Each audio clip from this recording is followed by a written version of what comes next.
Hey there. Here's some big news I'm really excited about. My new book, Connections That Count: How to Transform Your Network into Influence, Leadership, and Career Growth is officially live on Amazon.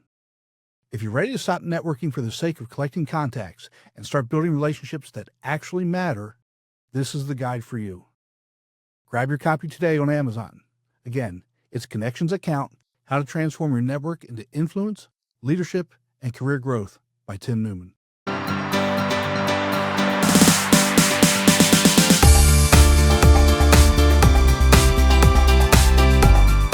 Welcome back to Speaking with Confidence, a podcast that helps you build the soft skills that lead to real results. Communication, storytelling, public speaking, and showing up with confidence in every conversation that counts. I'm Tim Newman, a recovering college professor turned communication coach, and I'm thrilled to guide you on a journey to becoming a powerful communicator. There's a lie that's killing your influence right now. It's not something you're saying out loud, but everyone can hear it. It's the gap between what you claim to value and how you actually behave. I once watched a leader stand in front of his team and passionately talk about innovation and risk-taking. He said failure was just part of the process. Then, 2 days later, I saw him publicly dismantle a junior employee who tried something new that didn't work. The silence in that room was louder than any speech. In that moment, his credibility evaporated. His words became meaningless. That leader was me. I had to learn a valuable lesson the hard way. John Maxwell calls this out in Chapter 10 of Everyone Communicates, Few Connect. He says the most fundamental principle is this: connectors live what they communicate. Your message isn't your PowerPoint slide. It's you. And today I'm going to show you how to close that gap for good so your influence actually grows when you speak. See, this is the core of the entire problem. We think communication is about crafting the perfect pitch, finding the right words, or telling a compelling story. Now, don't get me wrong. Those things actually matter, but they're secondary. Your primary message, the one people actually believe, is your behavior. It's what you do when the camera is off. It's how you treat the intern. It's whether you follow through on that small promise you made in the hallway. Your audience, whether it's your team or a client, has a BS detector that's always on, especially in high-stakes situations. They're not just listening to your words. They're conducting a credibility audit in real time. The disconnect in leadership is brutal. You say we value innovation, but you punish the first person who takes a calculated risk that doesn't pay off.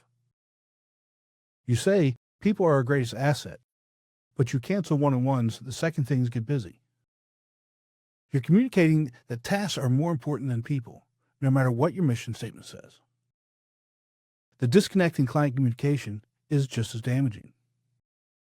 You tell a client, we're your strategic partner, but then you treat them like a transaction. You nickel and dime them on scope changes. You're unavailable when they have a problem, but suddenly responsive when it's time for a renewal. You're communicating that their revenue is valued, but they are not. The immediate, non-negotiable consequence is this: people will always believe your behavior over your words. Every single time. Your actions are the headline. Your words are just the fine print. And this is why authenticity is such a buzzword. Not because it feels good, but because it's a functional requirement for trust. Without it, you're just performing. And people are terrible audiences for bad performance. They'll tune out, they'll disengage, and your influence, your ability to lead and to sell dies on the vine. So how do you fix this? First, you start by abandoning the myth of perfection. Nobody expects you to be perfect, but everyone expects you to be accountable. The pursuit of perfection makes you defensive. It makes you hide your mistakes. Accountability, on the other hand, is an integrity accelerator. It's the fastest way to build trust when you've inevitably messed up. Let me give you a client communication example. Let's say you miss a deadline, and it happens. The weak, disconnected response is to make excuses. You may blame a vendor, a technical glitch, an overloaded team. You might even try to quietly extend the deadline without saying anything, hoping they won't notice. If you do that, what are you communicating? You're communicating that you're not in control, that you're not trustworthy, and that you think your client is dumb. But the connecting response, you pick up the phone or jump on a call immediately. You say something like this: "Hey, Steve, I'm calling about the deliverable that's due today. Look, I own this. I've missed the deadline. It's on me, and I'm really sorry. Here's exactly what happened." And you can give a brief, unvarnished truth. "And here's my concrete plan to fix it. I will have it to you by 10 a.m. tomorrow. Does that work for you?" So let's break this down, why this works so powerfully. First, you acknowledge it fast. And you didn't let the problem fester. And you owned it fully. You use the word I, not we. We can be a cowardly word that spreads blame. You took definitive ownership, and you fixed it definitively. You gave a new specific time and asked for confirmation. This response does something magical. It actually builds more trust than if you'd ever made the mistake at all. Why? Because it proves your character. It proves you're safe to work with. It proves that when things go wrong, and they always do, you'll handle it with integrity. This applies perfectly to a leadership pitch, too.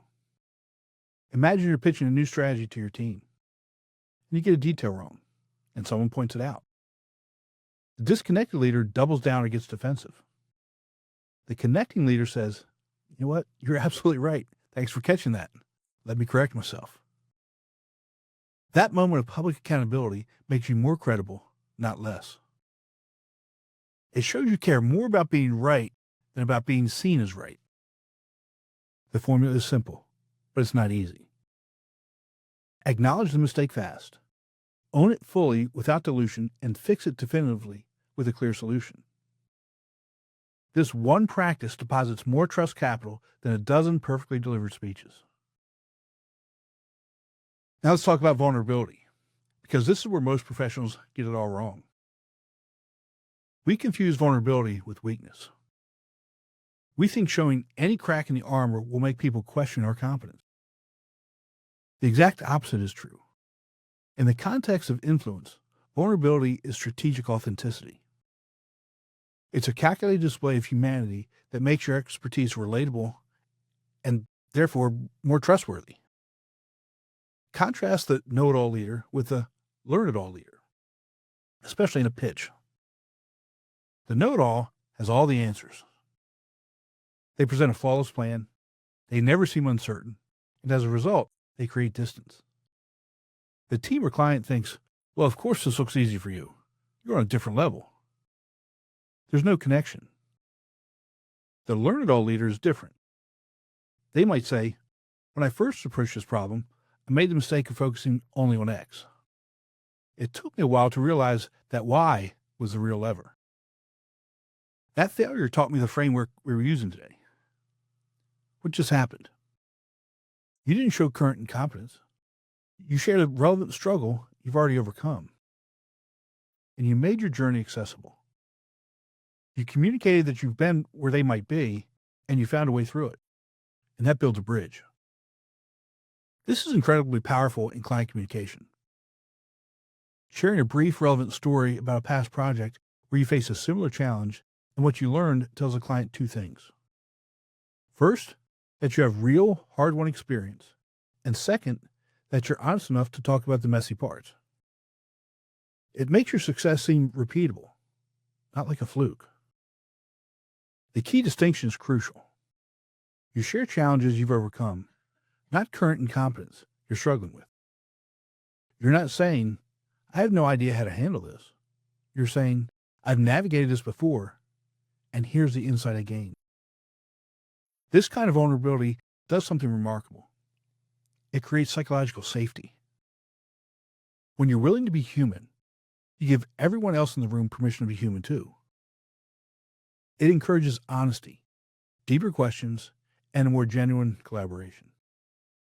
It deepens a connection because it moves a relationship from a transactional expert-client dynamic to a collaborative partner-partner dynamic.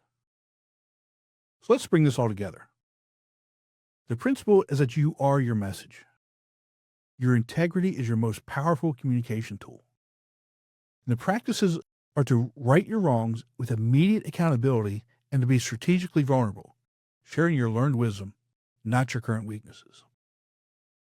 The cumulative effect of these aligned actions is a steady deposit into your trust bank account. Every time your actions match your words, you add a little more capital. Every time you own a mistake, you make a major deposit.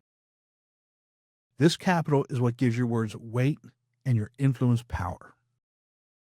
The one practice I want you to start this week is simple but profound. Before your next important leadership meeting or client call, conduct a quick alignment audit. Ask yourself one question.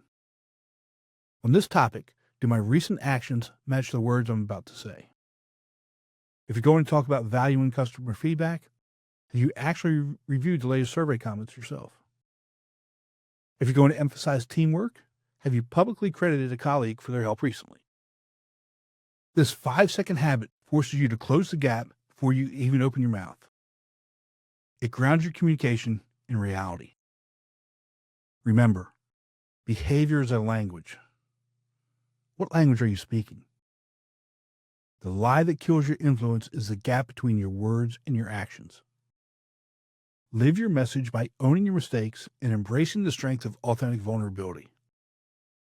Your credibility depends on it. If you want more practical frameworks to build real, lasting influence, subscribe for weekly videos.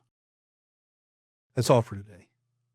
Remember, we're looking for progress, not perfection. And a quick update for next week's episodes. On Monday, we will have a regular episode with an amazing guest.